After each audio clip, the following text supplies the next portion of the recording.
All right, what's up, everyone? Thank you so much for tuning in to Final Fan TV. This is Final Podcast 20. And today we are joined with two amazing guests, or I should say, I am joined with two amazing guests. We have Obliterator from the Final Fantasy Wiki, and we have, please, for all friends of this amazing artist, please do not scrutinize me too much for me mispronouncing. Oh my god, I can't even pronunciate. This is Off to a Sreliata. great start, folks. Sreliata. Sreliata, indeed, yes. Sreliata, indeed. Thank you so much for joining. This is going to be a fun one. I've been a big fan of your digital art, your renders for a very long time, and yeah, I was just excited to just reach out and see what happens. Just like reach out and say, hey, would you like to be on the show? And it was so great to get this response that you were really excited to be on, and yeah, I'm excited to talk about your process, the work that you have on DeviantArt, and the work that you've been recently doing with the Final Fantasy Wiki.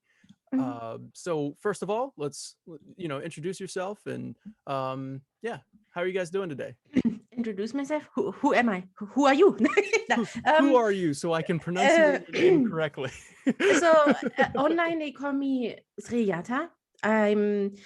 Fun fact, that name stems from Ubisoft because I used to work for Ubisoft. Awesome. And they have an in-house, how should I say? They have an in-house kind of fantasy name creator.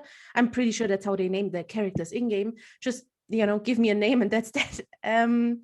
And you always get a name that starts with the letter of your actual first name. So in my case, it's Stephanie. So S, and then Sreliata.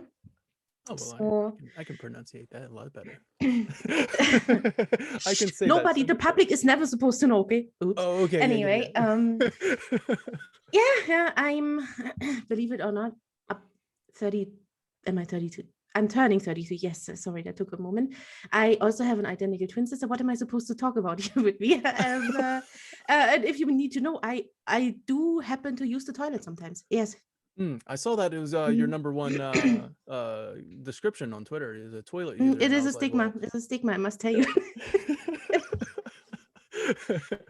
How you doing, Techno? How you been today? Sup? Yeah, so my name has a much less interesting origin. I started out on the Ratchet and Clank wiki, and so Technobliterator actually comes from, there's a boss in the game, in the third game, called Biobliterator. Right. It's my name is a lot less exciting than that. But yeah, I'm good. So I grew up in England. You could probably tell from the accent. If you need me to repeat anything, it's fine. I get it a lot because I actually live in Texas now. So that's why it's nice and sunny outside. Enjoying the weather. Yeah, pretty good day today. And I'm pretty excited as well. Yeah, it's not frozen over anymore, is it? No, it hasn't. No. Yeah, I mean, I'm used to, obviously, because of where I grew up, I'm used to the winter, but I'm not used to like the water shortages that come with it. So that was a little bit of an interesting week. But we hunkered down for a little bit, and I cooked dinner every day for all about my roommates. So that was pretty cool. Also, I'm vegan. Oh, cool! Awesome. Another fun fact about me. All right. So I'd like to dive right into it if you guys don't mind. Let's go with the your biggest inspirations and aspirations. Sreliata. Sharia. Steph. I'm gonna call you Steph from now on. Yes. Yeah. Yeah. Aspirations. Can you remind me what that means again? Because as you might remember, I'm German. Yeah, no, that's okay. So what inspires you? What where do you draw your inspirations from? So what do you use as your creative juices to get them flowing? And then also for aspirations, what do you hope to achieve? Yeah. Like where do you want to end up? And where do you want to end up? Yeah, as an artist. I'm starting with aspirations first, otherwise I will forget it. It's a fun fact because the thing is, as of now, it's just a hobby. So I've never really had the thought of like, I want to go here or there and I want to be there at some point. Mostly I'm just going day by day and I'm seeing, okay, but what I do hope is that I will get to a point where I can create everything from scratch myself, including the characters, because as of now, I'm sure you noticed I'm using actual in-game assets to create renders with. And I want to go to a point where I can do everything myself, and that there is no limit to the imagination that I have, because again, right now I'm very bound to what I can find and what I have. I mean, sure, a little bit here and there I create stuff, but it's not enough to create everything. So I hope to go there. And honestly, of course, just so you know, then I will also make myself a crypto art account and get rich. Obviously, that's my goal. Well, I think you could definitely do it. You have the vision for it for sure. And yeah. I must get rich somehow. And if I cannot invent the self-cleaning underwear, then I must create art. Okay, so if you do that, then you can't use the toilet anymore. It's a damage circle, really, now that you bring it up. And inspirations. Fun fact. Do you know that on Twitter there is this new option that it came last year, this bookmarking something in Twitter. You can like bookmark a tweet, and then you always have it on the left somewhere sorted in. And at some point I start, my inspirations are from, to be quite honest, looking at images randomly. And sometimes I'm like, ooh, this could be looking good if I do this with this character, or maybe I could do this with this and that character. Or, to be honest, I have many friends or family members, or my boyfriend even, who often says, how cool would it be if you do this and that? Or how would it be if you do this and that? I'm like, oh yeah, that would be cool. So my inspiration is mostly references. Yeah. Or in my case, I give her a list of stuff and she goes through that. That's exactly. Yeah, I guess speaking of that, recently you've done several 3D renders for the Final Fantasy Wiki, including Jesse Raspberry's parents. You've done Tifa's dad, Brian Lockhart. You've done Elmira. You've done Claudia Strife. You've done Marlene, you've done a Shinra middle manager. So what's so important and great about that is that this provides fans with quality renders that Square Enix wasn't able to do themselves, or just didn't provide themselves. So you have these quality renders of someone like Brian Lockhart. And what even makes it even better is that they're free to use because they're on the Final Fantasy Wiki. And IGN, big name gaming outlet like IGN, has used them recently. So this guy, I mean, that has to make you feel really like good about that. That's such an achievement. So I guess my question is for both you and Techno on this one. How did the collaboration come to be, and are there more renders in the works? Sure. Do you want to go first, Jeffy? Yes. That right? How did Jesse. How did the collaboration come to be? Honestly, I think that's a good question for Techno, because it was like one day I was contacted by someone who asked if a Zack Fair render that I did for fun could be used for the wiki, because the wiki didn't have a very high HD render from Zack in the remake. And I was, yes, that's so cool. And yeah, Techno, do you want to take it from there? Because I honestly don't know how it got there. Yeah, sure. So basically, we had someone who showed up on our Discord a while back who knew of her, right? And basically said, yo, like, we don't have a very good Zack render. Yeah, like you said, it started with Zack pretty much. Like, yo, we don't have a very good Zack render. And, but I know someone who's really good at that. So I wonder if we could just use hers. I'm like, okay, well, why don't you put me in touch with her? And we'll go from there, basically. Yeah. And so, and I'd actually, fun fact, been familiar with her work before, even though I didn't know it was her. I didn't know it was the same person. I'd already seen, we've all seen the Buster Sword Tifa render, right? And I'd seen that a while back, and I didn't know it was her. Had I known it was her, I probably would have been way too scared to even contact her, right?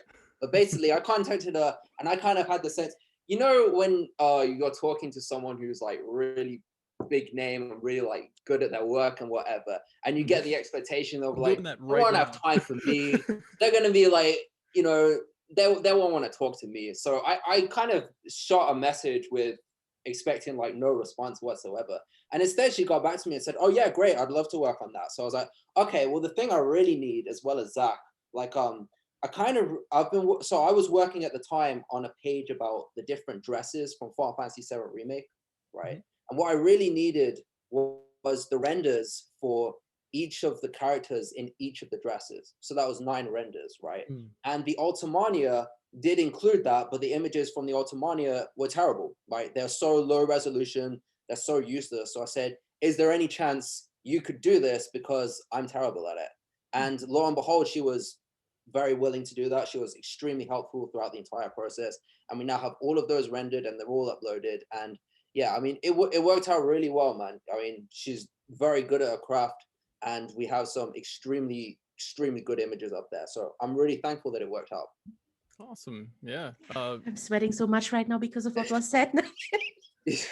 So just to add on to what you said at the start of the question about the renders being used on IGN, that's actually not unheard for us, like, at all. So we have tons of different images and renders of the models that we've taken from the games before, like before this one. So like with Final Fantasy VII original and 9 original, etc. Like a lot of those renders, you may think that they came from Square Enix. They didn't. They came from, we happen to have an editor that happened to be good at hacking the game, that happened to also be good at Blender, that happened to be able to put it together. But of course, with Final Fantasy VII Remake and basically all the PS4 games that come out these days, that's a much more difficult process. It's much more difficult to get the lighting right. It's much more difficult to, like, if you don't know anything about like Unreal Engine and stuff, it's much more difficult to be able to piece it together from that. So what was easy enough back then, that's something that basically anyone who put enough time into it can get it right. What was easy enough back then is not easy these days. So we were really lucky that we were able to come by someone who was skilled at the process and was able to get what we needed. So yeah. And man, it seemed like almost every day you were putting out a new render, Tommy. So I'm like, who the fuck is Tommy? Oh yeah, that's me, right? Yeah, my penis is growing at this moment, just so you know. Yeah, every day another render. It's fun. It's really fun because, you know, honestly, it's really relaxing because rendering to me is like a, you know, something people after work you want to relax, you want to wind down. Some people watch a series, other people paint or whatever, you know, and because these renders are just, I mean, in quotation marks, simple character renders. I just copy a pose that they might have had, or just some simple, you know, head-on pose. And then assigning materials at this point is so relaxing to me because I just like seeing it come together. And at this point, I know what I'm doing with the materials at least. So I just love doing it. I mean, the other day, how many was it, Joe? I mean, I think I did 3 or 4 in one day. I just couldn't stop myself. That was crazy. how long? It's funny you say that because I'm actually quite similar with my process when it comes to editing, right? So, you know, when I've had a long day of like, I'm in grad school, by the way. So when I've had a long day of class or a long day of work or whatever it is, and I want to wind down, then most of the time I will see, all right, what's the to-do list on the wiki? And, you know, what kind of pages need writing, what pages need expanding, you know, like other stuff like that. Like recently what I've been doing is a lot of like the quest pages for Final Fantasy VII, as in writing what's kind of like a walkthrough of the game somewhat for it, right? So what I would do is if I need to wind down and I'm playing through it on my Nintendo Switch, then what I do is I just be like, oh well, while I'm playing this, why don't I just write down this at the same time? So it's very similar with my hobby. Wow, that's that's awesome. I'd actually like to know a little bit more about your process, Techno, if you don't mind. Like, I know it's gotta be, it's unfathomable to like to just kind of you know imagine how much work you do.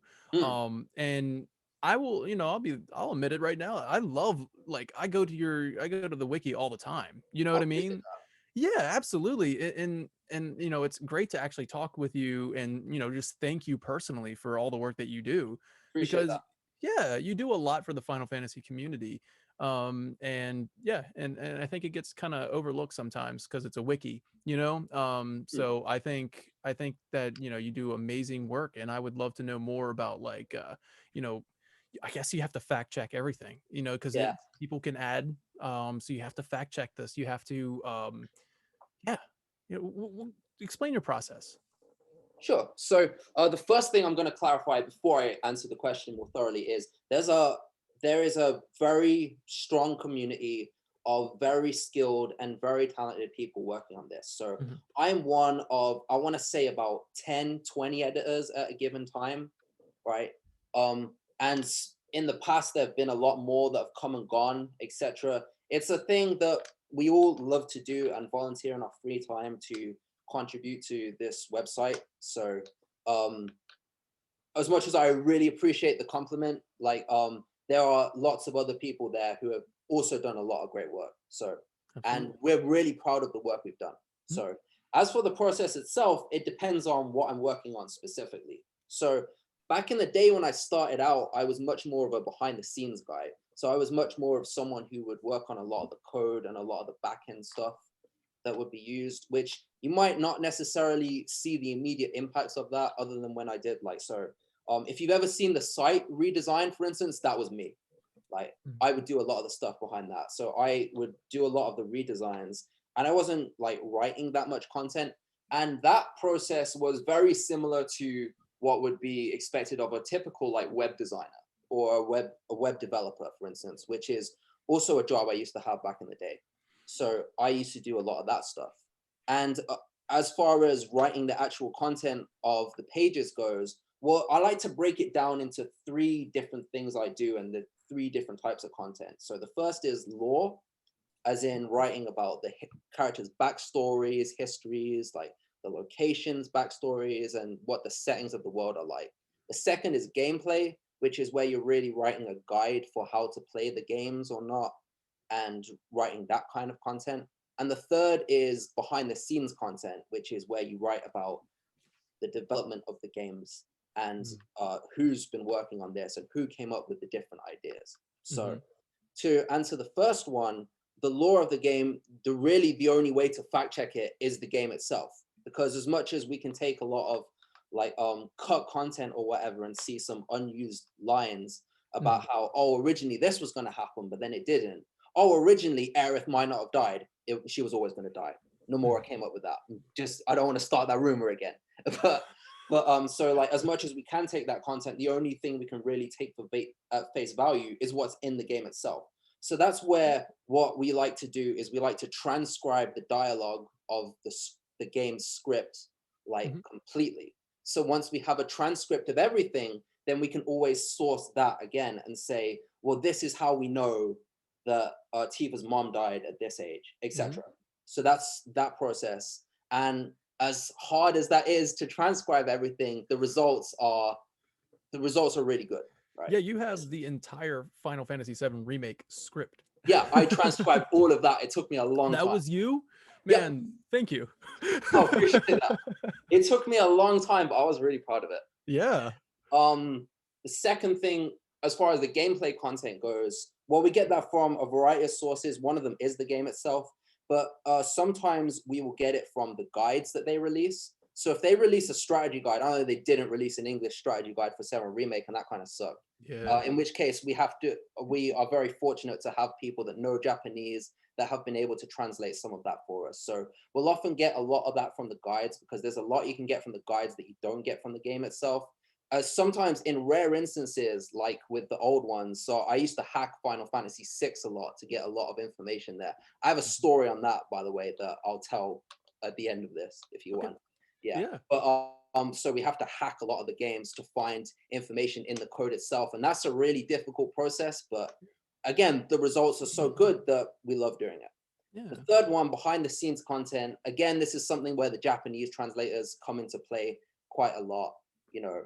But because I also work on Ratchet and Clank Wiki, where all the developers there are English, and you know, I've always been fascinated by how the developers make these games and what leads to their decision making process and whatever. So that's really something where I go out and read stuff myself just because I'm so interested in it personally. So I'm like, I really want to share this stuff, you know, because not everyone has the time or wherewithal or whatever to be able to like look into this stuff. So that's really something where I like to go out and read it out of my own personal curiosity. And I like to, you know, write all of that up. So I guess that's my Sorry, that was a really long-winded answer, but that's my answer to that question. No, thank you. I have you guys on to hear you talk. You know, I want to hear you talk. I want to hear it all. Oh, so thank you for that. That's really impressive. And yeah, I mean, I just have a newfound respect for you guys. So thank you. Appreciate that. Yeah. Now going on back to Steph, Mhm. let's talk about Tifa. You know, I mean, because I went to your DeviantArt and it's a lot of Tifa. So your love for Tifa is obvious. You have it as your image right now, Tifa. So you've Mhm. completed countless breathtaking digital renders of Tifa. You've even provided fans with, excuse me, you've provided fans with 3D renders of a young childhood Tifa, to Mhm. cowgirl Tifa, to lingerie Tifa, to my personal favorite, which we talked about at the beginning, Cloud or Tifa carrying Cloud's Buster Sword, which was such a amazing image, and it's still your highlighted tweet on your Twitter. So could you explain how this affection for Tifa came to be? Yes, titties. No, uh, honestly, it's a good question. I honestly don't know when it started. I mean, Yes. yes, she was always very. I mean, honestly, at the beginning, I just thought that she looks beautiful, and you might find it interesting to know that I was more of an Aerith person at the beginning because I played Crisis Core like the complete game before. I mean, I played 7 someone when I was a child, but honestly, who remembers what they did at 7 years or something? So I played Crisis Con. I was super into Aerith, but then I always had Tifa in the back of my head, and I loved the design. But then I think it really took a turn some when last year when I got super excited for the remake. I Mhm. always loved Tifa, but then I really started doing more renders of her then, and then it took even more of a turn. I think in May, May or June. June is coming after May. Yes, last year, because fun fact, I met my boyfriend that way, and he always. Now, don't call me cheesy, okay? But he had a cloud icon everywhere, and I was like, okay, you know what? I'm gonna use Tifa everywhere now because this is just how it is. Yeah. And but then I realized in hindsight that I have a lot in common with her. Growing up in a small village, having only one parent, and by small village, I mean very small. So small, in fact, I know probably almost everybody in this village. There's only about 2,000 people. Okay, maybe I don't know everybody, but yeah, one parent. Growing up in a restaurant, I grew up in a restaurant. My mother owned it, so that falls into it because bar and restaurant, it's a little bit different, but still the same really. Mhm. And just having to be strong a lot because there's no other way to be, and the ideas. I will admit that I'm not always just walking around in short skirts and stomach-free things, more like onesies. But yeah, it's yeah, I just love her. And let's face it, when it comes to character design, it's just iconic. I mean, Aerith is iconic as well, but I think it's the long hair and the tail at the end that makes Tifa most iconic. That's this and the red eyes in combination. Yeah. Yeah. Yeah, If I jump in on that. yeah, absolutely, man. All right. I actually have a question for you about Tifa. Oh, for me. Oh, I Yeah, want to hear this. Go on. I do. But no, please go ahead and say what I want to hear your love for Tifa as well, because I know that you're a big fan of Tifa. Yes, she is actually. I jump back and forth between whether she's my first or second favorite character in the series, and definitely one of my top five of all time. Yeah. Tifa's You gotta tell someone me the I other just one then. find extremely inspiring Okay. personally. Like, when you have this setting with people who have these massive swords and this like machine gun on their arm, and like the last person of a race that was like these super powerful magic users, and then you just have someone who comes along, right, and is basically just the girl next door that happened to be good at martial arts and is still able to like hold her own with everything. Like, to me, I feel like Tifa fits the themes of Final Fantasy VII better than Mhm. basically any other characters. Maybe Barrett. Barrett comes close. So to elaborate on that, like Final Fantasy VII's themes are really about how you overcome loss and how you move forward and find your identity through that. So Absolutely. in the case of Tifa, you see how that defines every single thing she does. So she lost her mother when she was very young, and that's why she went from being a much more outgoing person, the kind you'd expect from like someone who was that beautiful, a much more outgoing and popular person, to someone who's really much more quiet and reserved. She really changed a lot after that. And then later on in life, she lost everything. The entire village burned down, and the reactor, the Nibelheim incident, basically lost her whole family, basically lost every single person that she'd ever knew growing up, except for Cloud. So when I see a lot of people being like, oh, Tifa exists just to pine after Cloud, no. Like, when you think about it, like when you suffer that kind of trauma, that's one of your coping mechanisms, is to rely on one of the few things you have left, right? But with Tifa, it's just loss affects everything she does, because you see like the complex emotions she goes through basically throughout the entire game all stems from that. So on the one hand, she's like, well, I gotta get after Shinra, because Shinra basically destroyed everything. They took everything from me. But on the other hand, if I do that, I'm just creating more people like me. By destroying this reactor, are there not going to be, more girls growing up that have lost everything as a result of what I did?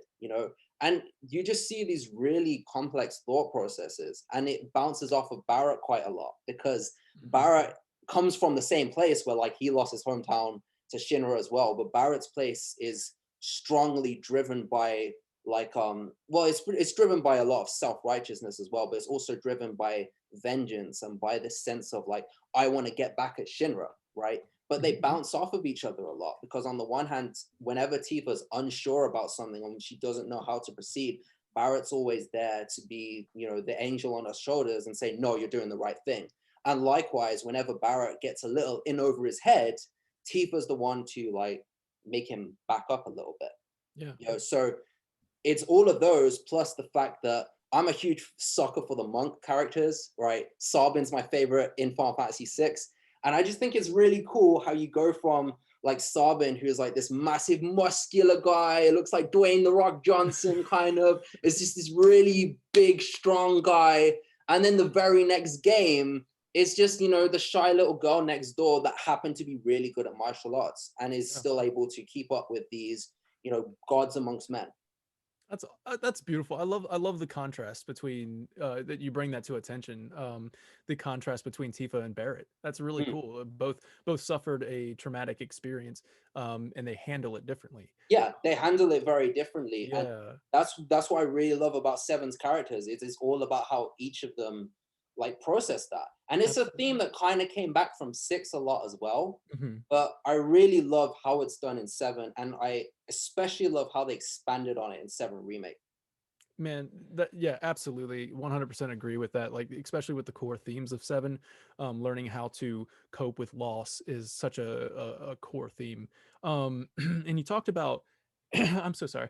You talked about Tifa being selfless and brave, that selfless and brave personality coming from, if you look at her past, like you said, there's a lot that happened. You wrote an article on the Final Fantasy Wiki, finalfantasy.fandom.com, where you actually expressed interest in maybe exploring that background more, like that backstory more in Remake. And I was like, that's actually really a really good idea. As you said, she is such a central character for the core themes of 7, so it would be great to explore that. Do you have any ideas, both of you? Do you guys have any ideas of how you would like to see that act out in Remake? I do, but I've talked a lot, so I'll let Steffi go. Act what out in Remake exactly? Do you mean if I want to see something specific in the remake in the next part? Like, so yeah, I guess when we explore Nibelheim and the whole incident, and like, would you like to see more training with Zagan? Absolutely. And you know what I want to see even more is, I mean, we've seen Jesse's parents now, they were not really existent in the original. And my hope is that when we get to Nibelheim, we certainly get to, go through Tifa's house and hopefully find orthopedic underwear. And I hope that we have a flashback at some point where we actually see her mother, because that's something we have never gotten so far. And sure, we hear about it. I mean, I don't even really know why the mother died. We just know she's dead, right? Mhm. But I hope that we actually get to see Tifa with her mother in some kind of flashback, or maybe just a picture of the two of them. And of course, a model that I can then suck out of the game and use for renders, obviously. But yes, I just, that's something that I really want to see. And Zangan, I also want to see, because in one of the two Ultimanias that came out, I think it's the Materia Ultimania, we have pictures, concept art of Zangan, and he looks super cool. And I hope that we get to see him more than just on an image here and there. And I mean, we will, if it's going anything by the original. Mhm. And also, I mean, we will not see Claudia but you know what? I realized recently, normally, like in movies, when someone dies, unless you're actually seeing the dead body, they're not dead, right? They're not dead. They're not dead. And we didn't actually, in the remake, we didn't actually see her die. You know, I mean, yes, there is the scene where he crawls through to the house and he hears his mother scream and so on in the fire. But do we see the body? We don't see the body. Mhm. So I hope that, we don't know what happens next. There is so much that has already changed. Who's to say that we won't see Claudia again either? So I'm really hoping that there will be some cool and interesting twists that bring us some of the people that we really like and haven't really seen so much of yet. Yeah, I mean, Sephiroth did a pretty great job of explaining that in detail of what he did to Claudia. but that's just him. He could just he could be making that up just to mess with Cloud. Exactly, and we don't know all he did to her. Like,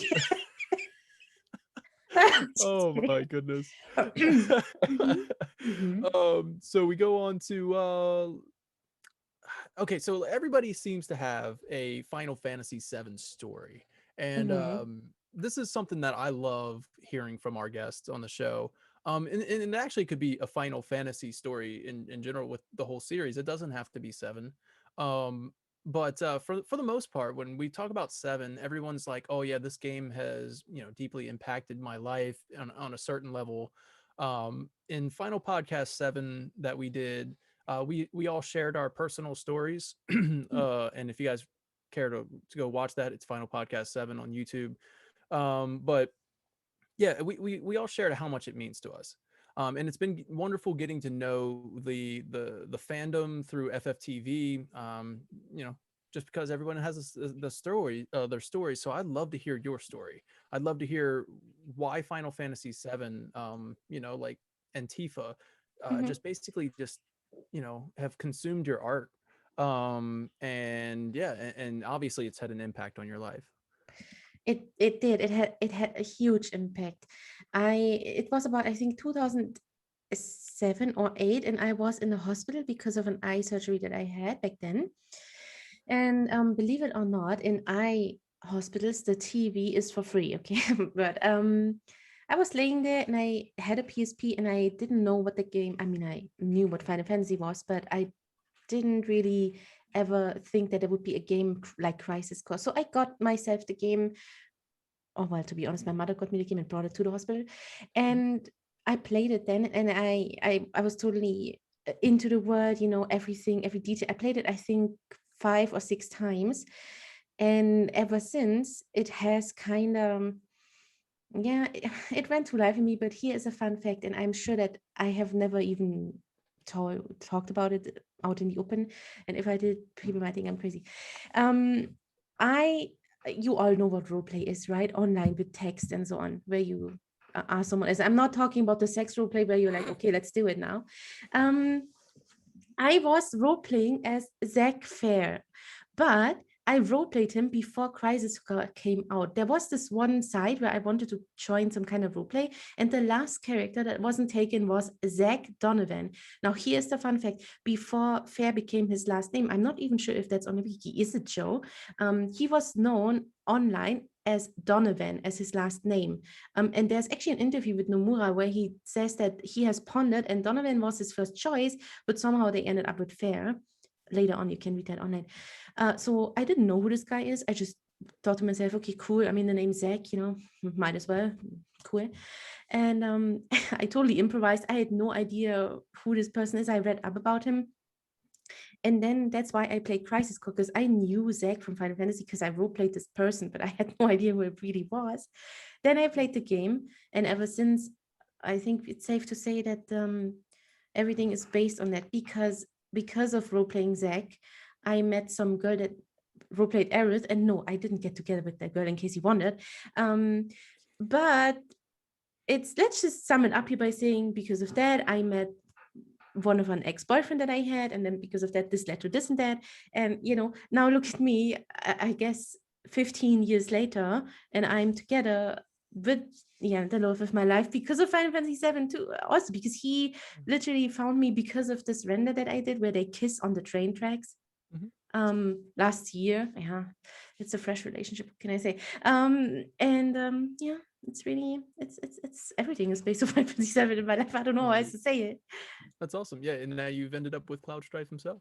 Exactly. Honestly, that's so funny because he called himself Cloud Strife on Twitter as a username. Everybody thought he's role playing, but we weren't role playing. It's just how his way of talking. Yeah, and honestly, it's not good because he is also very dense sometimes. But it's great. It's really great. Wow, my story is so much less exciting than that. Yeah, let's hear it, man. I still want to hear it. Okay. Yeah, so in my case, it was just basically like I had a PS3, and when PlayStation Store started releasing PS1 classics, my cousin, I had an older cousin who was kind of like the big brother I never had in a lot of ways. So he sort of just told me, recommended to me a bunch of games that he played growing up. One of them was Metal Gear Solid 1, and the other one was Final Fantasy 7. So I basically played it as soon as it hit PlayStation Store, and I was kind of like, I was really surprised by, how in a lot of ways ahead of its time it was. So for context, the PlayStation 3 had just released, and that was when they were really starting to get into a lot more like cinematic kind of storytelling in video games. So, it's a revolution that kind of started way back in the PS1, but it was really coming to the forefront with the PS3, with things like Uncharted, with a lot of studios being able to say, oh, well, now we have all these realistic graphics, let's put more storytelling in it. So, and I was just kind of blown away by the storytelling in Metal Gear Solid 1 and Final Fantasy 7 in a lot of ways. But I didn't really get into the rest of the series much until sometime after that. And that was once again, like this time Final Fantasy 7 released on PC. And then I started playing that. I started playing 5. I started playing 6. And 6 probably had more of an emotional impact on me overall than 7 did specifically. 7 is still a top 3 of my favorite games of all time. I still love 7 a lot. Have a lot of respect for it and how much it changed the gaming landscape for me. But 6 has so many like beautiful storytelling themes in it as well. 6 has themes about you overcome, like the villain in that game is also one of my favorite characters of all time. You overcome like basically the Dark Lord of like all sorts of like dark like thoughts one have when they're like really depressed and anxious and whatever. And when when life really sucks and really gets you down, here's a guy who's basically encompasses all those thoughts. Like Kafka, his driving motivation is nihilism. His driving motivation for everything is the kind of thing you feel when you're really down, right? And he just encompasses all of that, and he gets defeated by these characters that have found a reason to live for. They've found something to live for through all of that, through all the hardships in life and whatever. And I think I always found that to be a really inspiring theme, and it just amazed me how far ahead of its time this game was. It does not get enough credit for how this is a game in 1994 when like all the female characters are mostly just like a damsel in distress trophy character, and then you have these really compelling, rounded, like strong female characters like Terra and Celeste that still feel distinctly feminine as well. Anyway, I've gone off on a massive tangent about Final Fantasy VI. I'm sorry about that. I love it. Yeah. No, because so Final that's Fantasy kind of my Final Fantasy story. That's kind of how I started. It all started with 7. Well, yeah, thanks for sharing that, man. I love the love for Final Fantasy VI as well. I feel that, and I agree with Jay and the Loot Horde. Final Fantasy VI definitely needs that remake treatment. You know, Oh, trust me. They need to do that next. yes, Do that next time. and look, you know, I've got my thoughts with the remake. I love remake, but keep the story the same. You know what I mean? With Final Fantasy VI, keep it the same. You can elaborate on certain characters that were kind of weak. You know, there are characters in Final Fantasy VI that could use a little bit of improvement on their backstories and stuff like that. Maybe do that little tweak things here and there, but keep it the same. I would love to see Final Fantasy VI remake in the style of Final Fantasy VII remake. Yeah, so to elaborate on that, I think I completely agree with keeping the story the same. What I Yeah. would say with regards to certain characters being weak is they're unevenly developed, right? Yeah, It's exactly. just Yes. it's basically that there are some characters that have a lot of really strong development, like Terra, like Celeste, Locke, Edgar, Sabin in a way. Like and with Sabin it was really easy because because Edgar and Sabin grew up together. They could kind of bundle their backstory together a little bit. Yeah. But the problem is you have people that are introduced later that don't really get much of that at all. Like Gao, you only really get his backstory in an optional scene that most people are gonna miss, for instance. And like Gogo has none at all. And Umaru just kind of shows up and he's just like, oh, I'm a big yeti and I'll kill everyone. And he has nothing. Right. So really with 6, yeah, I agree. If they were to remake that game, that would be the main thing, is they would have to give people much more even development. And one of the things I really love with 7 remake is that like they really knocked the characterization out of the park for this game. Like, I mean, when you're dealing with a game where you have these little Lego figures and maybe a couple FMVs sprinkled in there and no voice acting whatsoever, there's only so much you can do as far as portraying depth and as far as portraying development goes. There's only so much you can do because there's not much you're working with, right? But with remake, they really took advantage of the fact that they now have these high quality models and they have things like motion capture, etc.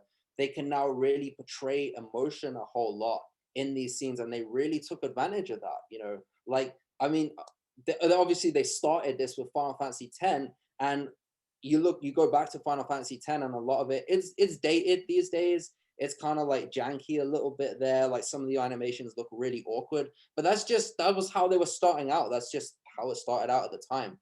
And they've really been able to like take these things and take the fact that they're now making 4 or however many parts they're making. They're now making multiple parts instead of one. They've really been able to like expand on these characters a hell of a lot more. And that was the main thing I was really surprised about, was how good that aspect of it was. Absolutely, man. I agree. Steph, you've been a prominent artist on DeviantArt for a little bit over 14 years now. And over that time, I noticed that, your art just continues to evolve and get better and better. Even like, honestly, even when it seems impossible, that the next render could be better than the one that you just did, somehow you managed to do so. So how do you feel that you've grown as an artist? Don't expose the sins of my youth. Yeah, that's a good question. I honestly, when I look at my renders, I don't really feel like I've grown, but that's because if you are the person doing that, you always see, oh my God, I could have done this better. And oh God, if I would have only done this. But recently I found another program for myself, and I'm currently experimenting in posing and lighting setup in one program, and then getting it into another one for making what I already know how to do even better in terms of quality, because I love I wouldn't say evolving, but I just love shiny hair down there. And yeah, so what was the question? I got no, Oh no, no, honestly, I want to remake some of the images that I did in the beginning. Maybe you've seen it, something where Zack is hovering over Aerith as like a ghost of sorts, and not necessarily risky stuff, or maybe that too, not safe for work accounts are super in these days, but yeah, I want to remake some of this and then really put it next to each other. Here's my old stuff, and here's the exact same image, but with what I can do today. And then I want to look Yeah. at it and think to myself, okay, this is how far I got. And then wait, and in 5 years, I'm just gonna do it again. And then we're gonna see where I will be then. Hopefully a little bit better than today, but you never know. Yeah, I mean, I can see it in the work. They just look absolutely like stunning now. Your 3D renders are fantastic. I I agree. guess I agree. They're really good. yeah, exactly. And I guess one of the examples of that, on your DeviantArt, you do post these little journals, to kind of keep your followers updated. And one of them was about particle hair. And Mhm, you showed Yuna, and you showed like, hey, look, I'm learning how to do this, which is great as an artist. You should always be, consistently trying to learn something new to better mhm. your work. And like you said, taking a work that you did 5 years ago and doing it again is actually a really good method of executing that. So yeah, you posted on that, about here's Yuna with particle hair, and it looked amazing. And then you also said some, I thought was just some really lovely advice. And I'm going to read the quote. You said, "No matter how many times, no matter, oh, excuse me, no matter how many failed tries you have, and no matter how many hours you spend wondering why something doesn't work the way you thought, or how it does for others, you'll get there. Eventually, you will, if you keep trying. And of course, never be afraid to ask others for help and advice." I think that's beautiful. That's beautiful advice. And I'd ask you, do you have any more advice for any artist that may be watching this right now? Yes, these words are still very true. And on a side note, I would probably do the particle hair better these days because if I look at that Yuna thing now, I'm like, what is this wig? But what I would say is that even I still have moments where I'm like, oh, why can't I be that good? And we all know the moment when we look at someone else's profile, it doesn't matter where, and we're wondering, why can't I have this, or why can't I do that? Why am I not good enough? Or oh man, if only I could do this as good as this person does. But the truth is, you will get there eventually, and there might already be other people who think the very same about you. And so never ever be afraid to ask for help, because I realized so many people, uh, they're so afraid to ask for help that when they actually get out of themselves and they ask a question, they're not, no, I wouldn't say rude, but you probably know the person that comes to you, no hi, no how are you, just hello, how do you do this, question mark. I mean, that's valid, Mhm. but that doesn't actually, it doesn't really make the person want to explain to you what exactly they're doing. So go out of your, don't go out of here, but ask people for help, but do it in a nice way. So tell them why you asking, because if you ask someone, then clearly you like something on their art, and then go tell them why you like them and why. For example, I like when people come to me and they say, okay, look, I really, really love how you did the skin there. Can you give me a tip? Or maybe can you tell me how you achieved it and give me some tips? Don't expect people to give you the whole behind the scenes process. I never did that either. But try and learn from what they're giving you, and try and do it yourself, because that's the only way you will learn. I always do every material with every render that I do. Maybe that's how I learned. That's a good advice I have, by the way. Always do it from scratch. I never save the characters with the materials already set onto them. It's just to reuse and pose, and here I go. I always start with a blank thing and I get them in there, no material whatsoever, which forces me to always assign the material again and again and again. So every time I assign material, I might be like, okay, maybe if I change it up this time, or how can I do it this time? So always start from scratch. And it doesn't matter if you finish a picture or not, just always start from scratch and try new things. And then that's how you will get there. Honestly, that's the best advice I can give anyone, because that's how I did it. And somehow, I don't know how, but somehow it got a little bit better than 10 years ago. So that's all I can say. Yeah, that's wonderful advice. Actually, I love that. And to kind of touch on that a little bit, when you reach out to someone, just show them that you're passionate about it. Like show them that that you share that passion. Mhm. And I know when I reached out to you, I made I wanted you to know how much I appreciated the work that you did. Um, and I think that's a good way to start it. To like just say, hey, I appreciate what you do, and here's what I'm asking. um but yeah, so very good advice. Thank you so much for sharing that. It was very sweet of you to do that, by the way. I mean, it's such an honor to be on this. What is this? A live stream, a podcast? Anyway, whatever it is, I'm glad to be here. And it's not like you just came and said hello. So, do you want to join or not? Yes or no? Here's the link. Bye. Yo, So do you it's want to join? yo, man, do you want to join? Hey, yo, Here's yo. Oh, sorry, that's a dick pic. No, sorry, no, but yeah, I'm really glad. Will you join now? Do you join now? You know, and then the good. Oh, I didn't mean to send this. Oh, oops. Yeah, but don't tell people that it was me sending you a dick pic. Okay, nobody needs to know that. Yeah, but yeah, I really like how you do all this and how passionate you are. And I was so surprised yesterday, or was it the day before? You told me you looked at images, or that I was on DeviantArt for 14 years, and I was sitting here thinking to myself, damn, he really did his research. Like, I wasn't even aware that I was there for 14 years, and clearly you looked at it and images that you've seen, and I was really so happy just to know that you thought it's worth enough to just even go there and look at the things that I did. That really made me really, really, really happy. So thank you. You're welcome, and thank you for being on the show. Yeah, I just was really excited to have you on. I respect you, and I respect both you and Techno. So Appreciate that. yeah, to do that, to show that respect, yeah, I want to do that research. I want to make sure that the viewers who are watching this get, really good insight of who you are and the work that you do. Before we move on to the next question, I want to say it's a mutual respect, man. I really love what this podcast is doing and what it's trying to achieve. And, like, I really want to see this keep growing, man. I want to see us have more, like, really high profile guests. I want to see, like, a lot of really cool discussions that can be had. So I really appreciate what you're doing as well, man. I mean, we have mutual respect, goes all around. Awesome. Thank you. And that comes a long way from you guys. I really appreciate that. It's great to be part of this community. 100%. Like, the Final Fantasy community is possibly the best community I've ever been part of, right? Yeah. I agree. I mean, like, also toxic though. Very toxic. Don't get it wrong. There's plenty of toxicity, right? So, like, around the time of 13, it wasn't really fun to be a Final Fantasy fan. Whether or not you liked that game or not, there are so many people who you had to take a side, right? Yeah. And 15 was, to less of an extent, kind of a similar situation. You kind of had to take a side on that.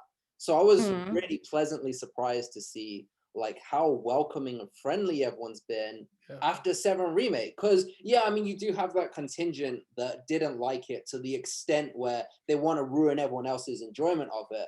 But most of us are pretty respectful of it. Like, I mean, exactly. We all have our thoughts on how it ended, like whether it was a good ending or not, and where we think it's going to go from there.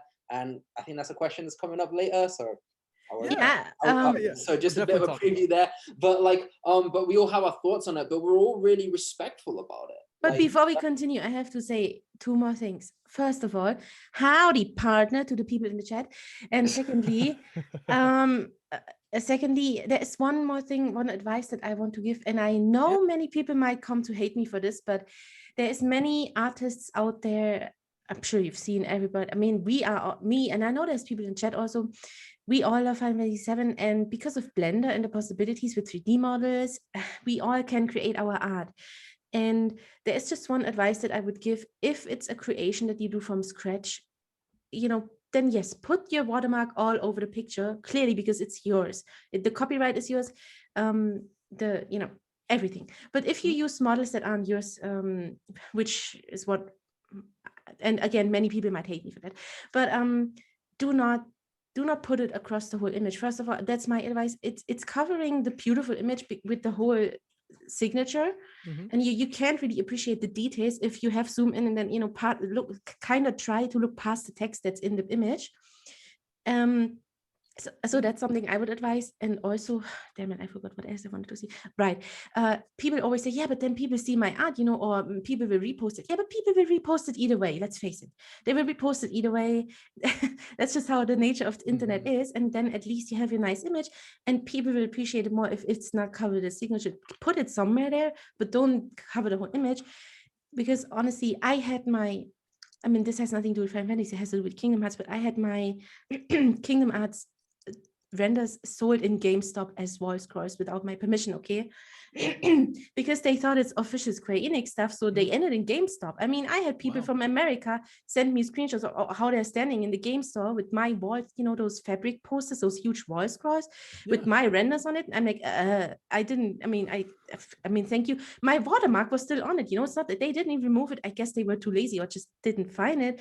I always put it like very tiny somewhere on the clothes as if it's incorporated, so people might not even notice. But there it was hanging in GameStop with Sreliata on the bed, and I'm like, I don't even mind. In fact, I find it pretty cool because these are not my intellectual property, but still somehow what I created landed in some GameStop in Thailand, in America, in Philippines. And I'm like, okay, that's kind of cool. But yeah, that's my advice. I know I went on a tangent here, but these huge watermarks, I just cannot really stand it when it's not your intellectual property. I love how you do it. You blend it in within the attire. You'll see it out there. And honestly, that's how I discovered your art. It was through the Buster Sword Tifa.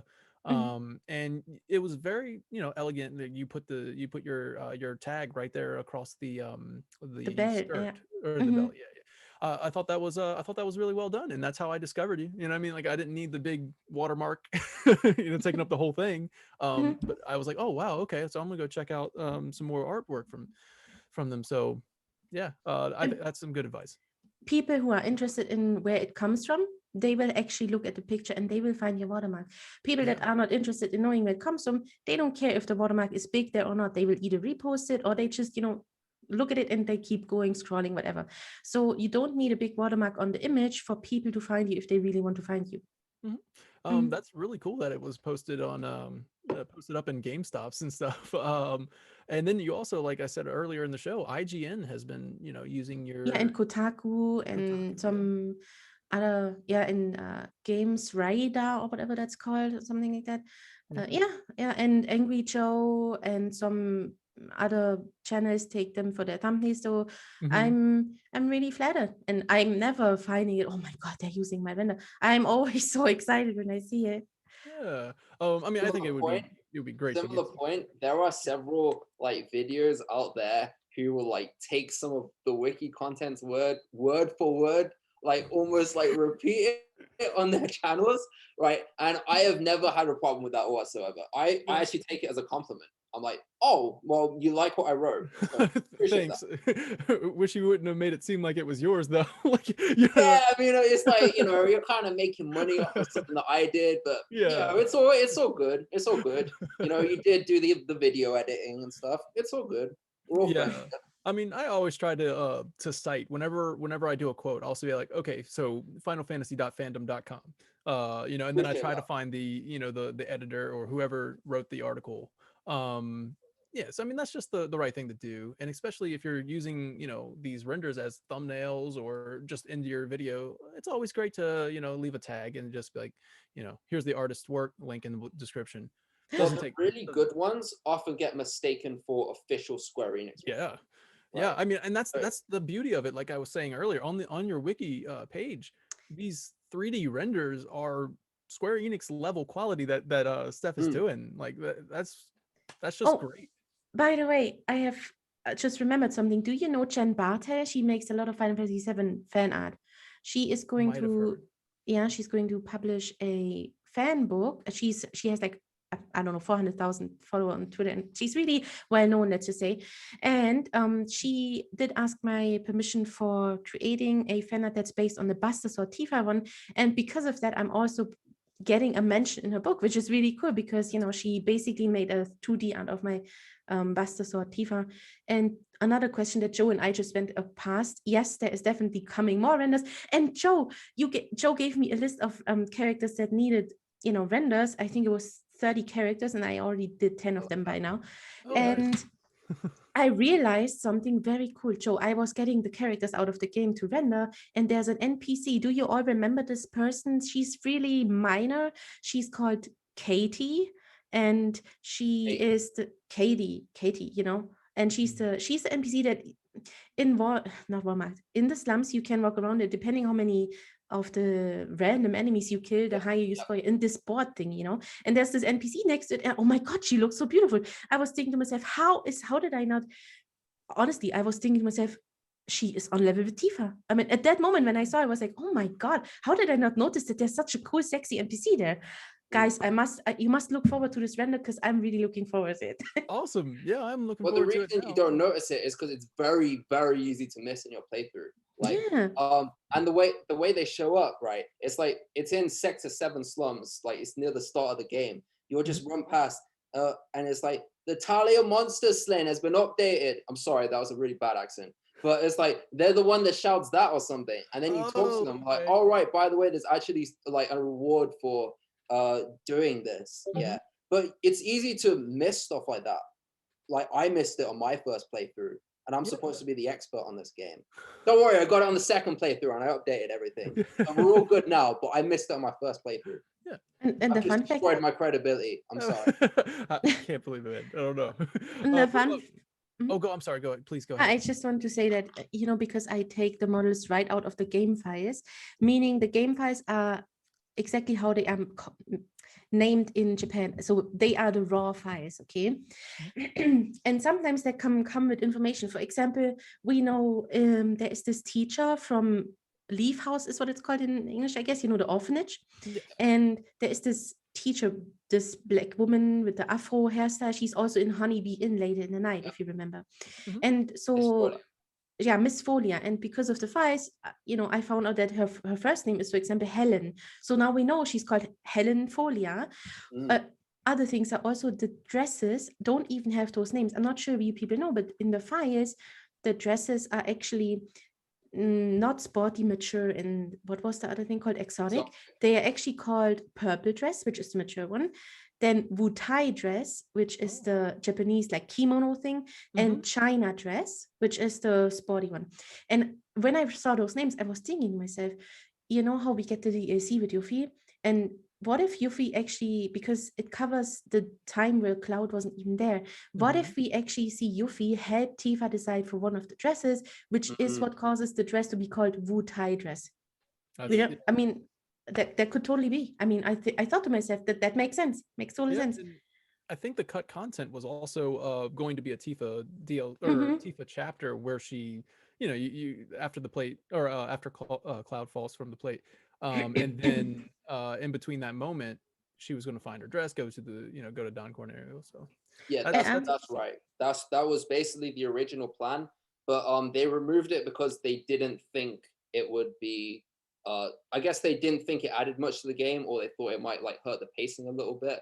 Like, because one of the things that Tetsuya Nomura said sometime before the game came out was like, guys, don't worry that this is multiple parts because like we're not hurting to find stuff to put in. I'm hurting to find stuff to remove. So don't worry about it. That's one of the things he said prior to that, and that's probably one of the things that like got cut out. And I wonder if they kind of like reworked what they did there into this Yuffie chapter. Yeah. So I'm really interested to see like what they're gonna do with that. It's a bit of a preview for a topic that will come up later. Yeah, exactly. I'm sorry. Go ahead, Steph. I just wanted to let you know that we all know the concept art for her mature dress that is actually kind of see-through with a thong underneath, right? For Tifa? You've seen it, Danny, didn't you? I mean, I wasn't looking. You weren't looking. I just need you to know that the texture is actually in the game for that. So a white thong texture. I mean, they didn't actually, I guess they put a hot pen underneath, but it is existing. Trust me, it is there. I can tell you that. It's interesting. We're definitely going to dive into future Final Fantasy VII stuff. And in fact, if you guys don't chemicals? mind, what's that? Nothing. I didn't say it. Continue. If you don't mind, we're going to do that after the podcast. And then I'll start a new one because we have a show called Final Forecast. So Final Forecast, we look ahead at the future of Final Fantasy. So yeah, if you don't mind, and we won't take too much longer. I don't want to take your entire day up, guys, but I do appreciate you being here. Now, Steph, is there anything you would like to add as far as your art goes before we move on to talking about Disney? Um, if anyone ever has something that they really want to see, please never be afraid to come to me with requests or ideas, because I personally love trying to make people's images come true somehow in 3D. Granted, I can't do every request, and certainly I will not do something like Tifa licking her own feet. I mean, thank you, no. And also not something like, Love how you know that's what, I'm not even gonna say what I just said in of my all head, the but places, that was just the first thing that came to your head. Tifa final licking your feet. foreskin and stuff. Yeah, I mean, yeah, I mean, really come to me, but don't expect me to go into the not safe for work area. So yeah. Mhm. So speaking of that, we don't have to do requests unless if Steph wants to hear that. But if you guys have any questions regarding Steph's work as an artist, please, or even Techno's work as on the wiki, please sound off in the chat. I'll be relaying the question. So while you're thinking about that, while you're typing it out in chat, let's talk about Disney, guys. Yeah, So, why are you guys typing in chat? I don't understand. Final Foreskin 7 from It, mhm. Nevaria. Oh my It god. took 7 other foreskins before that. Right? Yeah, Several that's other foreskins. 7, obviously, because that's the final Final one. Foreskins 1 through 6 were complete failure. Yeah, Oh, exactly. so you said you're a total Disney lover. That was in your description. Mhm. And now Oh God. I stalked you. I didn't, you know what I mean? Like I didn't stalk, I'd researched, as we call it. Mhm. But no, okay, so I love Disney as well. So we got to talk Mhm. about favorite I do anime. too. I do too, man. Let's do this. All right, so Techno, Steph, favorite animated Disney film. Now it can be modern, classic, Pixar. Yeah. Mhm. You know, Mhm. ever since I found out how beautiful dolphin vaginas are, I would say Little Mermaid. I'm sorry. No, I'm sorry. Can you repeat that? no, that's not. No, but honestly, yeah, the classics, definitely the classics. Um, maybe Pocahontas. It's depending on the day and the song that I'm having in my head. But I will tell you that when I was sick or when I don't feel well, I hum the Little Mermaid songs. So I would say Pocahontas. Pocahontas. Nice. I like Pocahontas. Interesting choice. I've never heard anyone choose that one. Yeah, I was gonna say Pocahontas is not the most popular choice, but that's really cool. I Mhm. like that. Techno, what's up, man? What you got? Well, I have a more simple answer than that. I'm probably a more mainstream answer than that. Mulan, man. It's Yes, gotta be Mulan. I just Like, watched that like 3 times this week because my son oh, loves it now. I I mean, love Mulan. I love I it. love All it, man. those nice slits in the movie. That, oh God. Jesus. And there's one Disney song on my whole gym playlist. There's one Disney song. I'm sure you know which one it is. That's on my gym workout playlist. It's got to be it. Every day. Let's get down to business to defeat the Huns. It's that one. It's that one. I mean, so Mulan is easily my favorite, and That's awesome. I could go on a huge rant about why I love that one, but Yes. we only got so much time, so let's move on. Yeah, like I said, we watched that like 3 times this past week because like my son's just Wait like, a second, though, the animated one or the live action one? no, let's Animated one. not the live action one. I'm Mhm. sorry. We don't talk about that one. I don't Oh know. yeah, let's not. Nobody talks It's about like, that. No. I love it. Like I don't know if you guys watch pitch meetings any on Screen Rant. Yes. This is yes. great. It's like, so you're gonna, what are you gonna do? You're gonna keep the fun part? And no, we're just gonna strip away all the fun. Let's just take away all that fun. Pretty much. Throw it away. There is no We're live trying to action keep it Mulan. realistic and down to earth. So there's gonna be There is no live action Mulan bossing say. She's gonna have secret chi powers. What? Indeed. Oh man. So for me, it's either Lion King or Tarzan. I can't. Very good choices. Very good Yeah. choices. Lion Tarzan, King though, is man. number 3 for me. Dude, the soundtrack for Tarzan though. Mm. Phil Collins, I saw that meme. Like, he didn't have to go that hard. You know what I mean? Like, he did. That's what she said. That's what she said. I set you up for that one. Indeed. Oh man. Yeah, that was those are our favorites right there, Disney. Let's see, we got chat. Anybody had questions for Steph before we move on? I mean, they never have questions, because most of the time they don't want the answers. So they know what I'm gonna say. Nobody wants to hear that. Yeah. Okay. Yeah, we're good. Doesn't look okay. So now, if you guys want, I don't know how much time you guys have, and I don't, I want to be respectful of your time, but I About do another have. hour left. What's that? About another hour left. About another hour? Awesome. Okay, great. How about you, Steph? What's time? What is time? I'm here. I'm good. I'm fair. I'm square. Awesome. So I have a mini game for you guys. Now you can choose which one you want to do. Now, we call them mini games. I like to play with our guests. We play with our guests. I see how it is. That's why they all leave happy. Indeed. So this is like a little gold saucer trip we're having right here. Yeah, we're gonna take a trip to the gold saucer. Here we go. Yeah. So you guys can play. So fun fact about the gold saucer: most of those mini games were developed by like 2 programmers, and they made them like basically in between in between the time when the programmers were supposed to be working on something else that was useful, right? Or like when they were onboarding someone to the company, they're like, oh, we want to like teach you how the engine works, but we don't want to let you like mess with the actual core like code of the game. So we'll just give you like this little mini game that someone just drew up, right? And the designers, like, because like once the designers have put something in, they already have a whole lot to do in between that. So they would just come up with a gold saucer mini game. That's awesome. I can't wait. Quick little bit of tribute. Yeah, that's awesome. Thank you for sharing. I can't wait for Gold Saucer and remake, but we'll talk about that. Trust me. I'm so hyped. Let's talk about that in Final Forecast. Yeah, man. You guys can choose between Mad Libs, where you will replace words within a synopsis. Now I would combine Final Fantasy and Disney, a Final Fantasy game with a Disney movie synopsis, and then mash them together and have you replace words within it. Or we could do shipping. Let's ship it. You know what I mean? Ship it. Let's ship it. Okay, awesome. All right. So we have, well, she's already chosen. I was pretty into the first idea, but oh well. If we have time, we'll play both. No, I'm just kidding. We can do both. We can do both. I mean, honestly. So we got ship it. This is going to be, I'm going to have a list of Final Fantasy characters on the left and a list of Disney characters on the right. This is going to be a dumb fun one. Everybody's in the shipping. You're gonna have to ship a Final Fantasy character with a Disney character. We're gonna have to justify it as well. And then justify it as well. That's gonna be the tough part. All right, so let me bring that up real quick.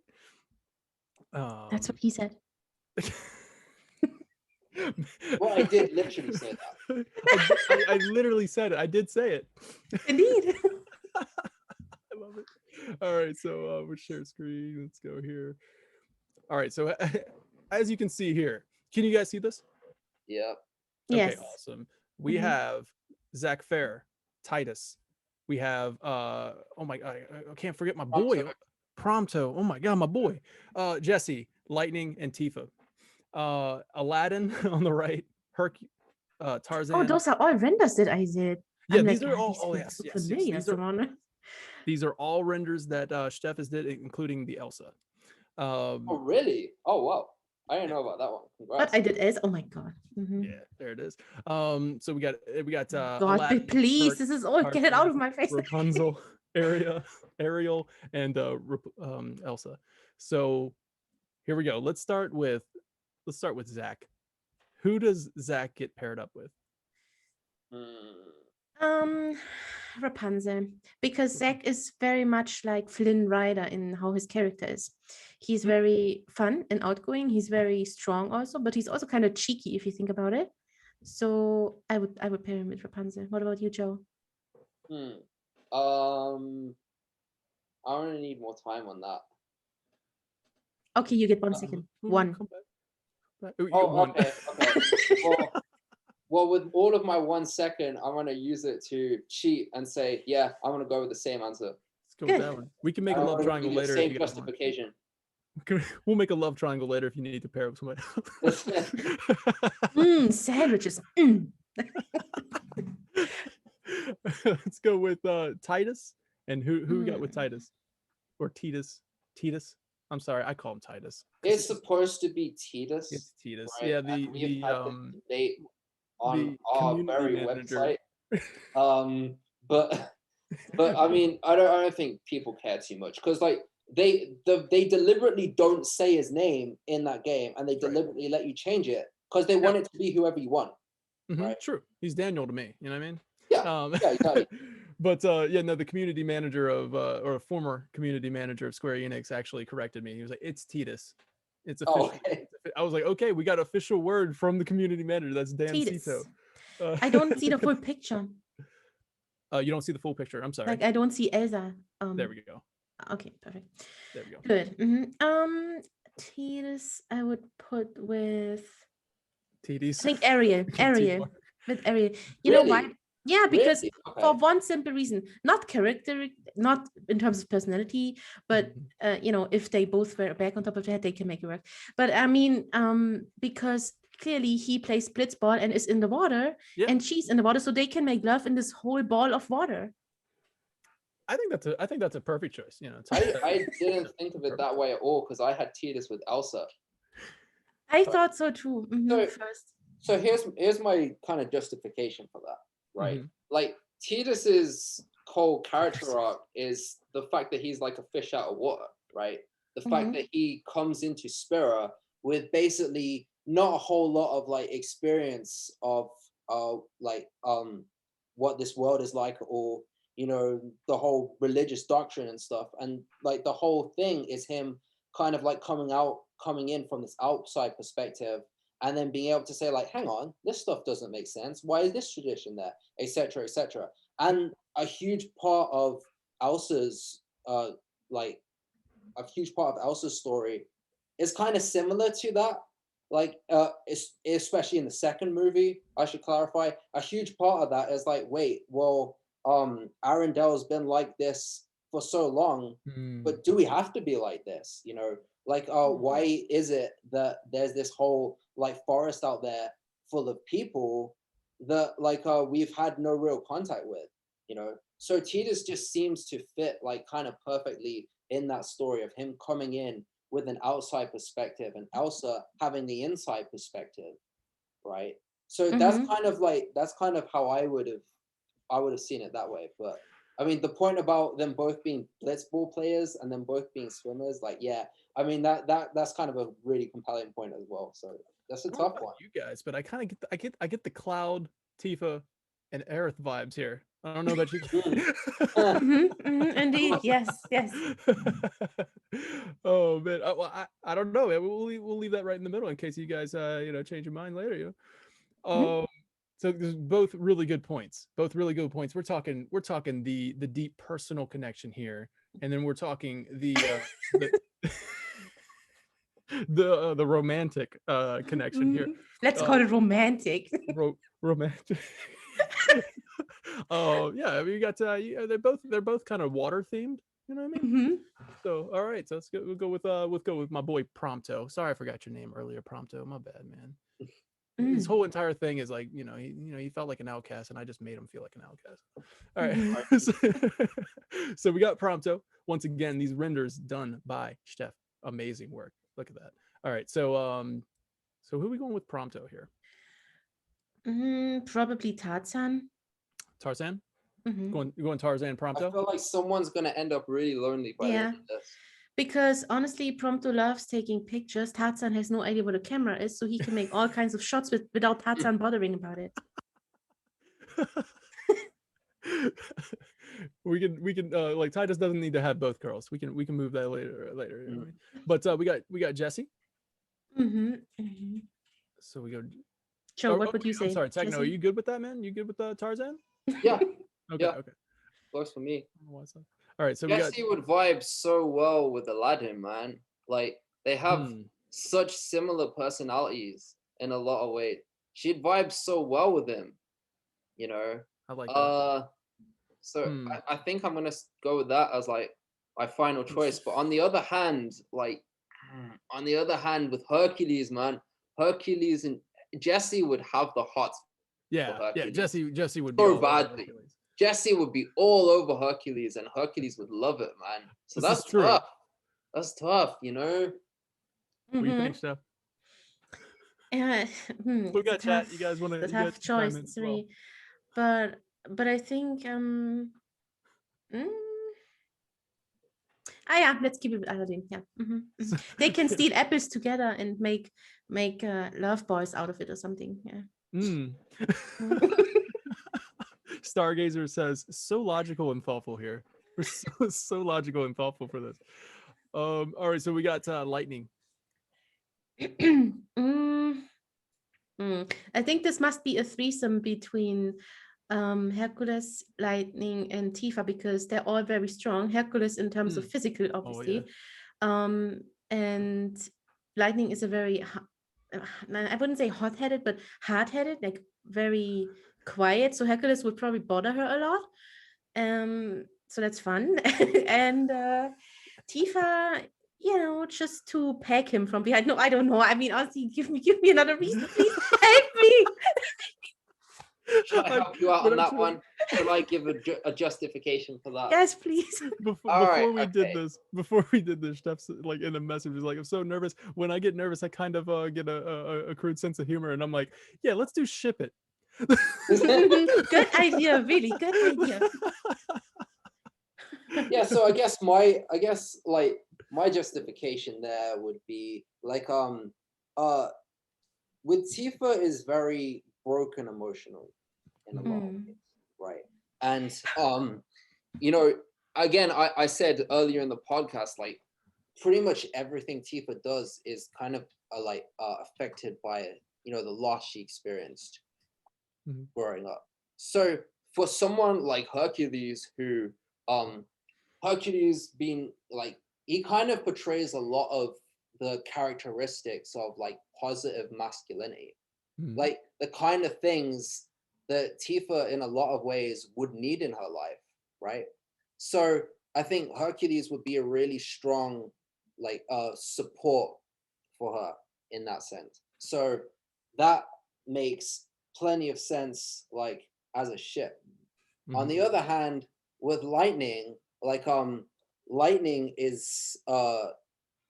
kind of deals with her issues in a different way, in that Lightning is much more hard-headed, I guess is the way of putting it. Like I don't quite know the term, but Lightning's much more like sarcastic, much more kind of like she tries to push people away, I guess. That's probably the best way of putting it.